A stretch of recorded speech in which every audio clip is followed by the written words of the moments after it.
Hello everybody and welcome back to the channel. So I've muted the audio in the background specifically because this is actually taken from the live stream, so I do apologize for the dip in quality, but I figured that this was actually probably the most realistic advice I can give because it was done in real time, also live, and also, I mean, we were solo queuing, which is part of the solo queue experience. If you want to check out the streams where we solo queue, that's very, very important. Be sure to follow it.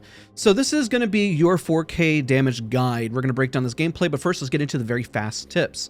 Now, my first early tips while we're looting, and you see this in the background, okay, is number one, if you're going to do ranked is going to be the best way to do it in my opinion, unless your skill-based matchmaking is really low and you're very new, but you have experience in other FPS games. The reason why is that most people in ranked tend to fight for the end game. That's number one. Now, number two, teams don't necessarily dogpile pretty on, and they want to reset and survive because they really care about their rank. That's number two. And of course, number three here is skill-based matchmaking doesn't exist in ranked, meaning that you might have an easier time against your opponents. Now, some of the footage is already in the background is talking about poke damage. So we're going to segue to that next tip because I think it's perfect here. Your poke damage and your entry that you do is important. So if you happen to be a player that is on controller, you might have a little bit of a harder time, but I highly encourage you to go into the test range and practice at mid to long range consistently. Your close range is vital to secure that damage, but in terms of pinching an enemy and getting them to move where you want them to move, that's very important. Of course, you want to be able to survive. If you get knocked early or you're not doing enough damage in a fight, then of course, then you're not going to get enough damage in the squad. You may be asking, what if I have really bad teammates? Well, that's actually a benefit towards you as well, because if you have really bad teammates, then you are going to have to make up for the deficit because there's not enough damage being done. Make sure you take cover. Here's a really good example of utilizing cover, but also baiting out a team that doesn't want to leave. So let's break this down and we're going to talk about this gameplay here. So you'll notice once I crouch here that I'm always trying to look for cover. And you'll see that in just a second because I'm behind these bins. Even though it's not major, if they're trying to leave, and the reason why I push out this way is because at this point they're leaving pretty much like a bunch of bugs trapped inside of a building. But in terms of taking angles before you push in, it's really hard to push caustic teams. But once you get to that point and you feel confident once a lot of them are knocked, then you pretty much just shove in. But caustic gas can be very intimidating and be very scary to push. But don't worry, remember, finishing knocks is also a fantastic way to up your damage as well. And if you fight early, that's also an added benefit. You can't be afraid to fight, okay? Now, there is a difference between a smart fight and a dumb fight. So if you're trying to clear an enemy team in the area because you don't want them to pretty much push you or third you if you go fight something else, that is an intelligent fight. That is worthwhile to fight. Now, if you're leaving zone, let's say we're leaving zone and going all the way south, then your damage may not be as high because all you're going to do is deal with just one team, right? This was actually an accident. I had no idea there was a team here. But remember, just because a fight kind of plays out doesn't mean it's the end of the world and that it's over per se. So for some reason, this team did a lot of damage, but they didn't capitalize on any of it. Now, granted, we only have information on just one opponent so far, but this was the only reason I was taking height was just to reposition so that I can look around for opponents, essentially. So again, using cover right there, once I had the advantage, I decided to reposition. A little risky here, and I didn't overswing it because there's two opponents there. You don't want to go down in a fight. Your goal is to not go down. If you can avoid going down, then that's going to be an added benefit for you. If you notice their focus is elsewhere, and you notice, of course, then they start running away, then you can start to shove and push. You have to make sure that you have the advantage in a fight. So the advantages, do you have better positioning? Do you have a place to hide behind cover? And of course, number three, are you able to get the jump on them and make sure that they're distracted? So that's really important. When you make enemy team look really bad, it's not because they're bad, it's because you got the jump on them and you're able to outposition them. You want to minimize the amount of damage that you're taking and you really want to get the jump. Now, of course, the last final point that I'll provide as well is to make sure that you have an armor advantage, okay? What do I mean by armor advantage is meaning, let's say you did 50 damage, well then you can possibly swing that encounter because you have the health advantage. But make sure that you're in a position as well with your attachments. Let's say you have an R99 with no attachments, but you think the opponent has a purple mag, that may not be a good swing. So try to gauge how many attachments they have in their gun, how long they're shooting for, what guns are they utilizing. I'll give an example. If somebody's blasting me with a charge rifle from a distance but can't land any shots, I know they only have one secondary. Now the secondary could be a shotgun and it could be let's say an SMG that gives you a chance to really work your way through.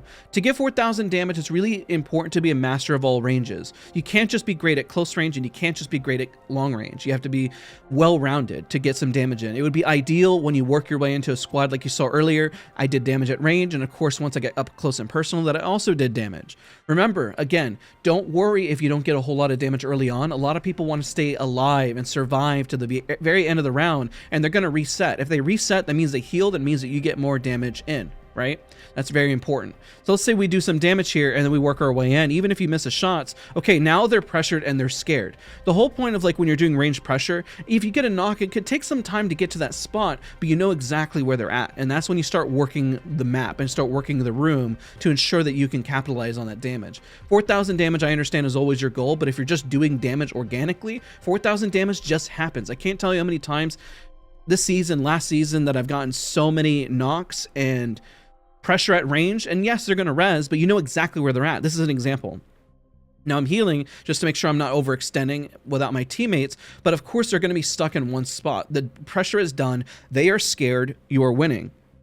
But of course you need to capitalize on it fast. Now if they decide not to res, well, now you have a 3v2 scenario. We're a little late on this encounter, which is okay. And of course, when you're playing with randoms, it could be a little overwhelming whether or not you need to push by yourself or with your teammates. So hopefully when you step away from this, it gives you a lot of confidence. Say, hey, am I strong at close range or long range? And you decide from there what you need to work on. If you can't use a weapon, iron sights, then you need to practice with it. Because if you are feeling like you are attachment based, then you're not going to be confident in all scenarios. I promise you, every weapon can be deadly. Even if you have irons, you can still try to do damage. Even if you only land one shot, I mean, still, one shot with a longbow with irons is still, at least if you hit him lower body and it's a fortified legend, at least 44 damage, at least, you know, that's better than nothing. So you got to keep that in mind when maintaining and putting pressure. Now, when you have a team on the run, you have to understand when to stop and make sure that you don't get eliminated. There's a few things to keep in mind here for when you need to stop. Make sure that you have good armors, meaning did you hit console beacon? Did you hit the, of course, I kind of put this together. Did you hit the console or beacons? And of course, did you hit harvesters? Harvesters are great ways to rotate, so then you can also know, okay, we're going to get our armors up, we're going to get more experience. And so those are really good indicators on where you should rotate and where you should position. So we're looking around for this enemy team, but garnering information. Information is the most important asset. One, it tells you who you can start maintaining more pressure on to keep your damage up. And then, of course, of where others are located in the lobby. Because sometimes you may want to put some ranged pressure, or you may want to take shots, but you may notice another team is nearby. Putting pressure is the most important way to stop an enemy team, but of course, of how you get 4,000 damage as a whole. So keep that in mind. Damage, damage, damage is your biggest asset. If any legend you play, you're going to do very well in any legend if you just know how to deal out damage. I know it seems so simple, but I promise you there's such a massive net reward by doing that. Vantage does have the ability to see where opponents are, if the number of teams remaining in a squad, we see that it's a duo because we eliminated them, tells us that it's the same squad and gives us confidence to essentially push. Now, if you don't have anybody that's doing range pressure, then you start to work your way into the fight. And if you have nobody that does close range pressure, then I definitely recommend that you practice it, because I think everyone should at least always have, you got to be able to secure your kills, right? So if you're looking at this and you're somebody that is still struggling even to break 500 to 1,000 damage, it's okay. It means that there's always room for improvement. Go in the range, practice, practice, practice. There's no pro to this day that does not utilize the range or utilize any sort of aim training, putting those hours in and practicing. And sometimes, let's say a lobby or a round is going a little slower, that's perfectly fine. You never know how the ending is going to be. I didn't know that this round was going to be such a high damage game. They just happen. Don't try to force 4,000 damage. Here's also a negative to forcing 4,000 damage, is that if you do that, then your pub matches are going to be a lot more difficult, okay? Meaning because the game knows that you're a better player, because most individuals don't actually have a 4,000 damage badge. This is probably one of the more important tips that I'm going to provide for you all today, is do not rush it. If you rush it, you're going to get penalized and punished for it more, and it's going to be even harder to get 4,000 damage as a whole. If you are confident as a player getting 4,000 damage, it's just going to happen because you have the base fundamentals. And I hope by watching this, you're probably asking, what are those fundamentals? Knowing when to shoot. Right now, I'm shooting right now because I know they're not pulling any focus, and this is maintaining a lot of extra damage for me. 2, when do you push and when do you reposition? Well, do you have the advantage here? Right now, we have an advantage, but we don't know how many teams are located nearby, so that's why we kind of hold off for a second, but we can work our way in. And you're going to see the net win here by waiting. There's pros and cons to it, right? We want to maintain pressure. Don't have to rush everything. If rushing means that you're going to not get the information that you need. Right now we're dissing so much damage, which is also compiling more damage for us. We had no idea what was up here. There might have been 3 teams, there might have been 4 teams. I think there was a total of 3 located up here, which is why we didn't necessarily run into it. But there is a benefit. Let's say your teammates are good at close range and you're doing long range damage, then you come in and clean things up as well for them, right? Fighting a low ground shot, you're going to see the opposite effect here in a second. Ready? So this is an open field. This person just essentially just wide swings and go out in the open and then just gets eliminated. You'll notice that I'm using the tree for cover. It's not the perfect cover, right? But I'm using it just to maintain as much pressure as possible. And then I'm going to secure this knock. And now we have a 3v2 in just a moment. We're going to have a 2v2. Because working from low ground is a real pain because it's essentially what you just saw from the lifeline. It was a great example of showcasing where open space pretty much leads you to just getting eliminated. So you have to know that you have that armor advantage. And unfortunately, when you're moving up, we don't have that armor advantage. So you got to find the right moment. Now we're reset and we're able to capitalize more on this moment as a whole. So just a reminder before anybody comments and says, Daz, you're commentating and talking way too much. That's the point of my content. It's very raw. We keep it authentic. And before anybody says, why don't you script it?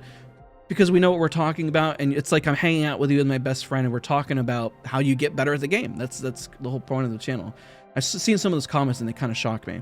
So again, we know that there's a lot of teams nearby. This is another reposition. Finding cover is ideal. So I find the cover on the far right here and try to isolate an opponent out. Whenever you're trying to get high damage as well, you don't want to say take a 3v2 on or a 3v1 on you, or even a 2v1 on you. You want to position to the point where you're not stressed on where everyone is located and that they're not just focused on you. You want to isolate 1v1, 1v1, 1v1, 1v1. That's how you win your 1v3s, and that's how you stack up a lot of damage. Because the more damage you're taking and the more time you have to heal, if you have to spend half your game healing, then you're not shooting. So think of everything, how can I shoot more? Take better positioning, minimize damage taken. Minimize all of that and you're going to be doing more shooting. If you're not shooting enough, I question why you're not shooting. If you're concerned about your ammo, don't worry about your ammo, ladies and gentlemen. If you end the round with over 150 bullets, that's a lot of damage that you could have done. So don't stress about how much ammo you have. Focus on how much damage you can deal right now. And then you can decide, maybe it wasn't a good idea for me to shoot there. And you can start to evaluate and figure it out just a little bit later. But until then, I encourage all of you guys just to keep blasting and making mistakes. You won't learn how to shoot your gun. You won't know how to do more damage. You won't even get used to the range pressure because Apex does have bullet velocity and does have bullet drop, and you have to get used to that. Energy guns are fantastic because they kind of minimize that a bit, right? And of course, again, there's the moment where I got 2 people looking at me and I do go down. But, you know, sometimes things happen, and luckily, if you have a teammate that'll res you, get you right back into the fight. I almost got eliminated here. This could have been the end of the 4K damage, but your job is to minimize, minimize, minimize. So try to minimize that damage, and you're going to pull out a way more head because of it. This was a very risky situation. We are standing out in the open, and unfortunately, it's just kind of the reality of whenever you're trying to position. It can be pretty rough. One of them tries to get away, try to do that damage, and don't be afraid to take your shots. Just, I mean, if you miss, you miss, but at least you know, it gives you the answer. If you're asking, well, Daz, I don't know what to train for. Well, if you notice that you're not comfortable at the distance, then go into the test range and then practice at that distance, and I promise you, it's going to work out in your favor, and you're going to feel a lot better too. And if you're looking and say, well, I don't like that iron sight, I mean, unfortunately, when you drop, you're not always going to get the right attachments. But even if you land 40 damage over the course of 3 different people, that's still 120 damage that you're leaving away with. So let the math kind of do the work for you, and let the overall encounters do the work for you, because I promise you that it'll definitely benefit in the positive. Not being afraid to put pressure and take fights. The biggest problem I see when people are trying to get 4Ks, you can't huddle up in buildings. Now, if you do huddle up in buildings, I recommend taking height or maintaining pressure at a distance, so you can do damage. Let's say, even though here I'm doing damage, I'm maintaining pressure so I know what team that we can work our way towards. So at this point, this screams that we can cross. This would be a bad cross, like we mentioned earlier, but is now a better one, and I do hear somebody located here. And the reason why it becomes a better one, because they're busy rezzing, right? And unfortunately, we get caught off guard by somebody else, and that slows our push, and now we need to wait for another moment to try to capitalize, right? Now, ammo count, just because it's only 47 bullets, you can do the math. 47 times 70 can net out to a large amount of damage. That's a lot at your disposal, so keep that in mind.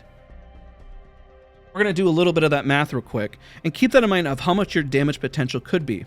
right? So let's say you have 47 oh, very nice damage catching somebody else right there. 47 times 70, if you land every shot, that's 3,290 damage that you can still deal. That's why I say every bullet matters in terms of you just blasting away. And if you don't have it, take another gun, and there you go. You're increasing the amount of damage that you can output. Now, not having a poke weapon can lower this chance because you'll burn through ammo a little too quick, especially if you're not good at landing it at range. I'll give an example. If you have an R301 with over, let's say, 180 bullets, you can burn through the ammo in probably about a minute or less, realistically. And because you're burning through the ammo way too quickly, then you're not going to be able to deal any pressure later. So kind of mix and match your weapons a little bit, so then you have something to always deal damage. An AR with a shotgun, a sniper with an SMG, or an AR, anything you want to kind of bounce it out. If you run 2 ARs and you're just trying to do a lot of damage, you're going to find out that at the end, you're going to run with just like barely any weapons and doing any damage, right? And we see here, granted, we're kind of working left and right, and even if my teammates aren't necessarily shoving with me, I'm able to dish out a lot more damage and keep the pressure up, and it does allow me the ability to farm damage. Now, I'm not necessarily cheesing it to farm damage here, I just don't know if my opponents are going to shove with me. I could push by myself down below, but I don't necessarily want to be in a 2v1. Right? And if I could push up the left side, I don't want to be in a 2v1 either down there. So I'm essentially just maintaining pressure on the north side, the south side, and kind of balancing it and seeing what openings I can create, especially when I almost get this knock here. I could shove it, but then I have my teammate that's flush. And if they push down, then I'm going to get pretty much griefed, right? But this isn't a bad thing. This is pretty much how you get to farm your damage up. And it's free. It's free real estate. That's why I say if you have bad teammates, it's not the end of the world, right? So I'm being a little greedy here because I know the enemies are shooting on the right, but it does create an opening. And once I realize that we have this massive advantage, now we can go and secure it pretty safely, right? So we're at 3,981, and we've done this a lot. This is just one out of probably, I think we've probably already gotten a dozen plus 4,000 damage games. They happen quite often. They're not uncommon. And so if you go back to the stream, any of the VODs, I've gotten over 4,000 damage many, many times. And that's not even including what I get off stream as well. So they happen quite a bit once you kind of have those fundamentals and kind of play to your strengths as a player. And boom, there you go. I mean, that's kind of the crux of it. So if you step away from this, become not just a jack of all trades, but a master of multiple ranges. Don't let your attachments make you weak because you can't do anything. Make sure that you're balancing different ammo types and weapon types, and that you have the inventory. Make sure that if you are running all that you're utilizing your full ammo. Make sure that you always have the advantage in the counter, that you're not getting knocked. Make sure that you're not taking too many 2v1s, so you're not spending half the game healing. Make sure that you're getting involved in the fights and not just necessarily running outside a zone and just wasting your time, right? I mean, this isn't the highest kill game, and it's not the most impressive. It's okay, but still 4,400 damage. There you go, right? So as you wrap up, hopefully that's helpful. Even if you get bad teammates, that's your opportunity to get even more points. So ladies and gentlemen, thank you so much for watching. Don't forget to leave a like, comment, and subscribe. And of course, I'll see you guys all in the next one.